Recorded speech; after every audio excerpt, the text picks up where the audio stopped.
Hello, আসসালামু আলাইকুম। Welcome to shine education families online class again.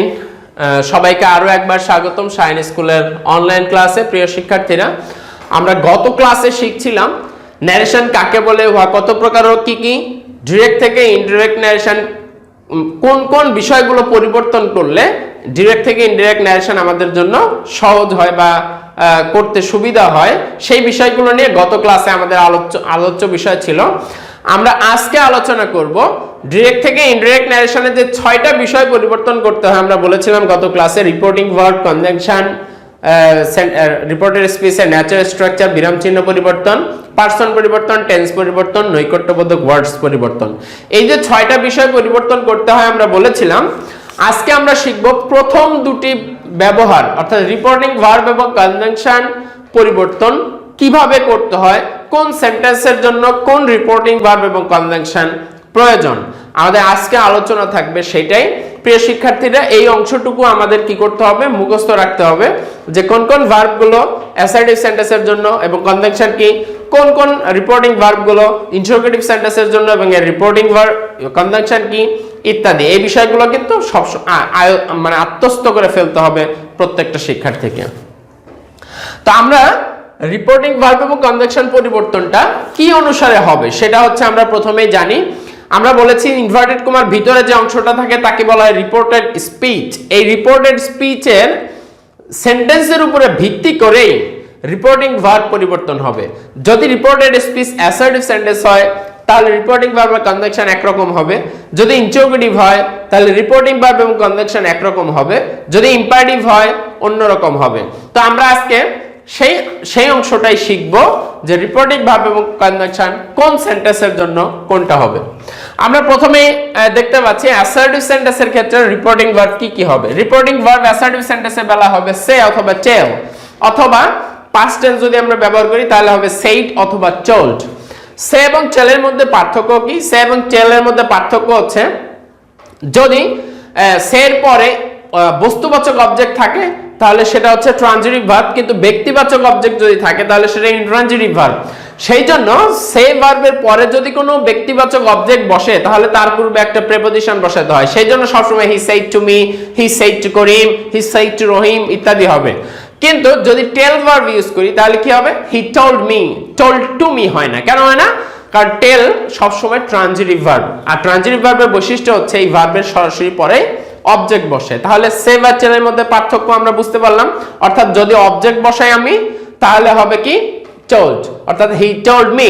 কিন্তু যদি অবজেক্ট না থাকে তখন কি হবে? হি টোল্ড দ্যাট এরকম হবে না, কি হবে?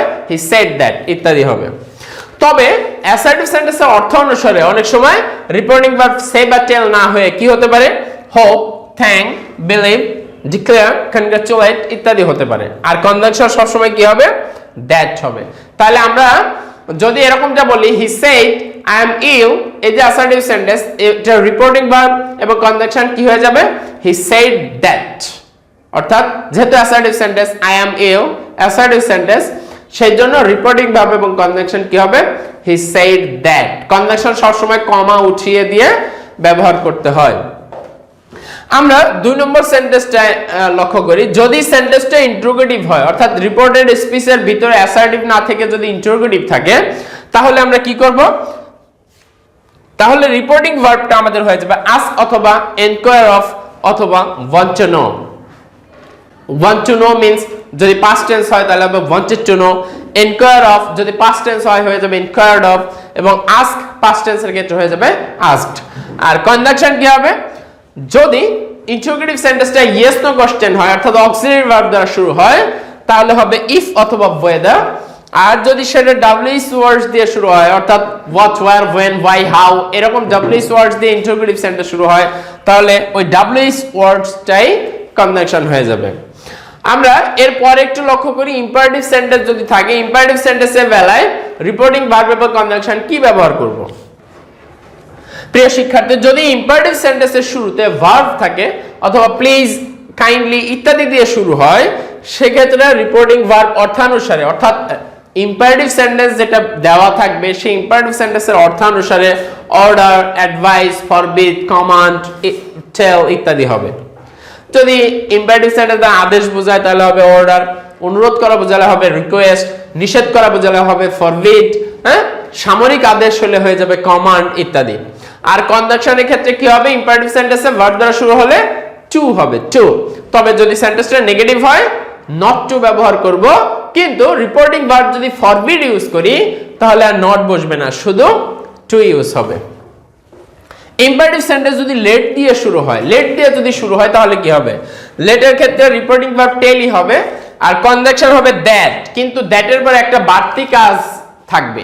দ্যাটের পরে বাড়তি কাজটা কি, দ্যাটের পরে বাড়তি কাজ হচ্ছে সাবজেক্ট বসানোর পরে মাইট অথবা মাইট বি অ্যালাউড টু এটা ইউজ করতে হবে যদি ইম্পারেটিভ সেন্টেন্স কি দিয়ে শুরু হয়, লেট দিয়ে।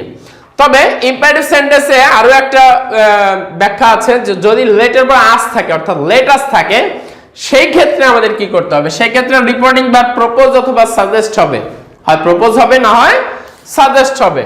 আর কনজাংশন হবে দ্যাট, কিন্তু দ্যাটের পরে বাড়তি কাজ হচ্ছে সাবজেক্টের পরে কি বসাতে হবে, আমাদের শুড ইউজ করতে হবে, শুড ব্যবহার করতে হবে। তো এটাও গেল হচ্ছে আমাদের ইম্পারেটিভ সেন্টেন্সের বেলায় রিপোর্টিং ভার্ব এবং কনজাংশন আমরা কি ব্যবহার করব।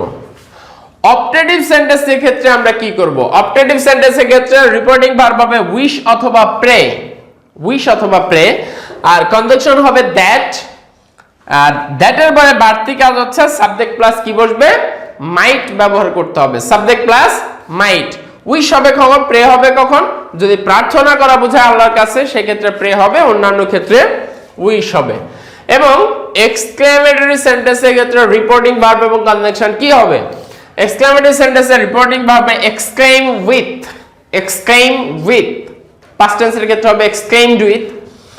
আর উইথের পরে আমাদের কি ব্যবহার করতে হবে, এক্সক্লেমেটরি সেন্টেন্সের অর্থানুসারে জয়, যদি আনন্দ বোঝায় জয়, দুঃখ বোঝালে সরো অথবা গ্রিফ, বিস্ময় বোঝালে কি হবে ওয়ান্ডার, হ্যাঁ, আশ্চর্য বোঝালে হবে সারপ্রাইজ ইত্যাদি। আর এক্ষেত্রে কনজাংশন কি হবে, দ্যাট হবে।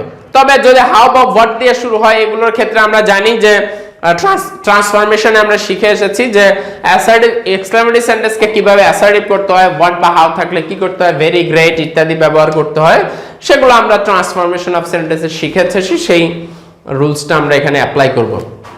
প্রিয় শিক্ষার্থীরা, আমরা গত দুটি ক্লাসে, প্রথম ক্লাসে আমরা শিখেছিলাম যে ন্যারেশন কাকে বলে, ন্যারেশন কত প্রকার, কি কি, কয়জন ব্যক্তির মধ্যে ন্যারেশন হয়ে থাকে, ডিরেক্ট থেকে ইনডিরেক্ট কিভাবে করতে হয়, কোন কোন বিষয়গুলো পরিবর্তন করতে হয়, ছয়টা যে বিষয় পরিবর্তন করতে হয় প্রথম ক্লাসে শিখেছিলাম। আজকে আমরা শিখলাম ডিরেক্ট থেকে ইনডিরেক্ট করতে যে ছয়টা পরিবর্তন করতে হয় তার প্রথম দুইটা পরিবর্তন, অর্থাৎ রিপোর্টিং ভার্ব এবং কনজাংশন কি হবে কোন সেন্টেন্সের ক্ষেত্রে, সেই বিষয়গুলো নিয়ে আমরা আজকে আলোচনা করলাম। পরবর্তী ক্লাসে বাকি যে চারটি পরিবর্তন আছে অর্থাৎ নৈকট্যবোধক ওয়ার্ডস, পারসন, টেন্স এবং সেন্টেন্সের ন্যাচার স্ট্রাকচার, এই পরিবর্তন সমূহ নিয়ে আবার হাজির হয়ে যাব। সে পর্যন্ত সবাই ভালো থাকবে, সুস্থ থাকবে। আসসালামু আলাইকুম রহমতুল্লাহ।